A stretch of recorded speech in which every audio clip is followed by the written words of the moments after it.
Alright guys, this is my 2008 Yamaha Raptor 700R that I'm trying to sell. It's got a lot of work done to it. You can see it's extremely clean. I wanted to do a walk around video for anybody that was coming long distance to pick it up. I'm asking $4,000 for it. I've had about 30 people offer me $3,500 and I've turned it down.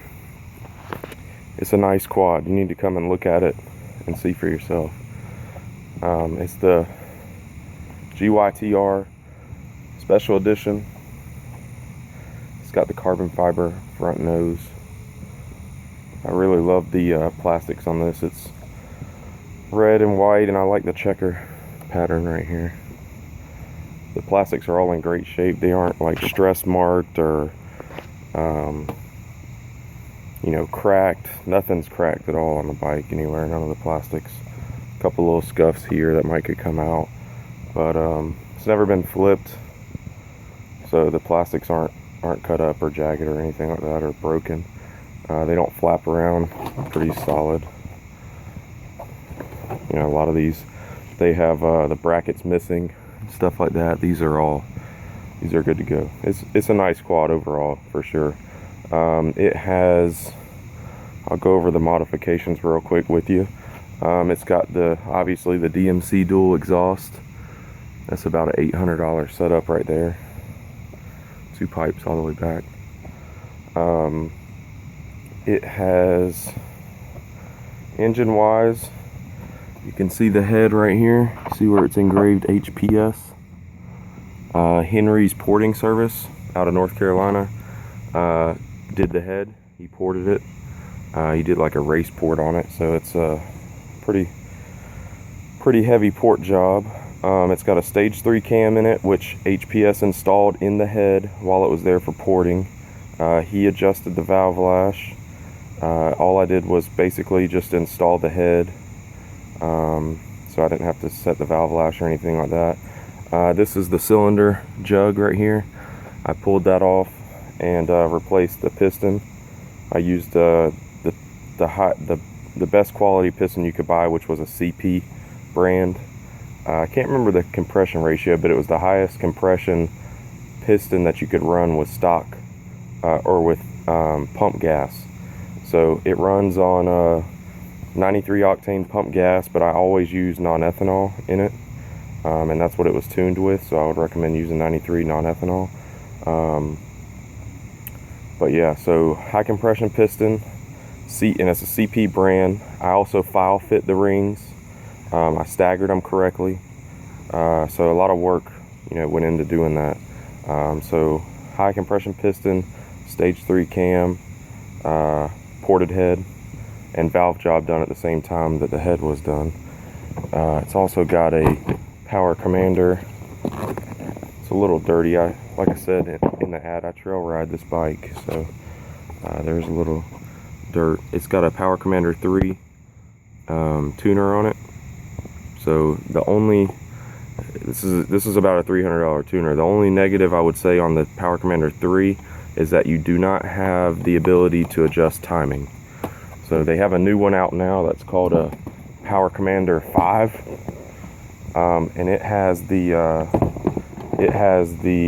timing tables that you can adjust, or if you wanted to leave that on there, which I would recommend doing, you can get a separate unit to adjust the timing. And the bike really, it needs more timing in it. It would pick up a lot of horsepower by adding a little bit to the timing curve, because it is on stock timing right now. Like I said, I trail ride the bike. I was worried about reliability, so I didn't want to push it to the edge.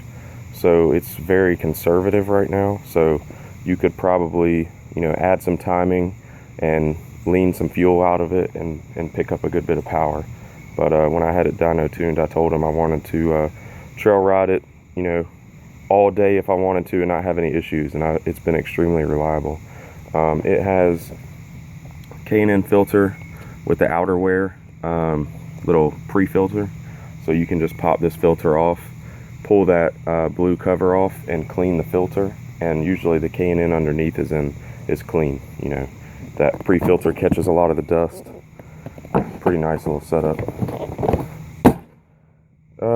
Let's see, the rear end carrier, you can see right here, put a brand new billet unit in there. The whole section, so all the bearings in the back are brand new. That was done not too long ago. You can see the tires are almost brand new, front and rear. They're in really good shape. None of the wheels are dented or anything like that, or bent. I put these Nerf bars on here. I really like the design of these with the metal little heel. And I spent a lot more money on these because they were powder coated when a lot of the other ones were painted. But for some reason you can see it's already chipping up a little bit. Headlights are all in good shape. They all work. I did put this light bar on the front, which is super bright. You can see the headlights are working. And then I wired the LED light to the high beams. So all you do is switch it to high, and your high beam headlights come on and the light bar comes on. Super nice for riding at night. It is very, very bright. It's really nice. You can see all around you. You can see the little display there. It shows you if you have a check engine light, when your gas is low, it'll have a fuel light come on showing that you need gas. It has a coolant temperature warning light, which has never came on. Bike's never got hot. And then it has your reverse indicator showing that you're in reverse, which is another nice thing about these Raptors is most sport quads don't have a reverse. So for trail riding and all that stuff, a lot of times if you're riding places you don't know, you come into the end of a trail and you got to turn around. With those other bikes, the 450s and stuff, you have to manually pick the bike up and turn it around. With this one, you can just kick it into reverse and back out of there, which is nice. Did these Pro Taper hand grips, or bark busters, some people call them. Really nice, so your hands stay kind of protected while you're riding. It still has the factory parking brake on it, but with these hand protectors, the parking brake doesn't work anymore. It doesn't have range of the lever. Pro Taper Raptor bars, handlebars. It does have, on these special editions, it comes with the better shock. You can see it's a black bodied shock, and it's got dampening adjustments here. Really good shock overall. Compared to the stock ones, it's night and day difference. But yeah, bottom end is great. The bike runs flawlessly. Transmission shifts fantastic. I mean, mechanically there's no issues with this bike. I change the oil with synthetic fluid just about every other time that I ride it. It's amazing to me that I'm selling it. I built the bike to keep forever. I honestly never would have thought that I'd sell the thing, but I bought a boat, and we go to the lake more often than I ride this thing, and my wife can't ride with me, so I would probably, when I sell this, I'm probably going to get a utility quad so I can ride with her on it more than likely. But let's go ahead and crank it up. So you got your neutral indicator showing you're in neutral. Let's go ahead and fire it up. It's bone cold. I just pulled it out of the garage, haven't cranked it up yet, so you'll see how it cold starts right here. It always fires right up, so we'll see. There it is. A couple revolutions and it's running. That dual exhaust, it sounds fantastic. Got a real deep sound to it. Idle's perfect. No misfiring. I did add for the ignition, I did add a standard automotive wire. You can see right there. So it gets a lot better spark than the factory four-wheeler does. One thing I will say that it would need this light bar. I attached it with one bolt, and it does get a little flimsy when you're riding some rough terrain. So I would add another bracket to that.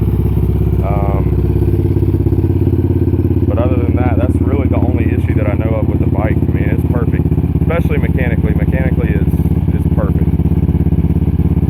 So hit the key and go every time. You let it warm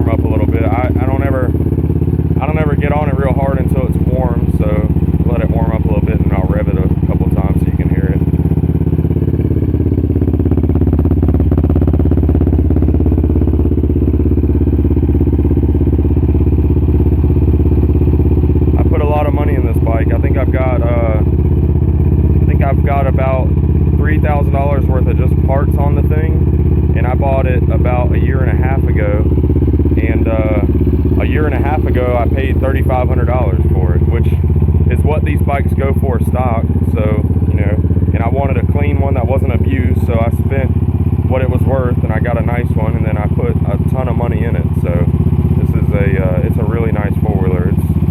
It'll make somebody a really nice toy, that's for sure.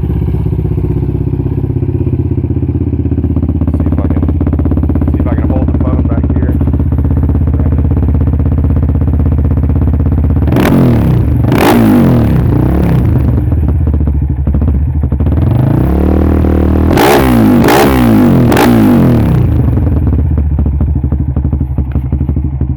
So it sounds really good, and you can tell it comes back down to idle fine. It never shuts off.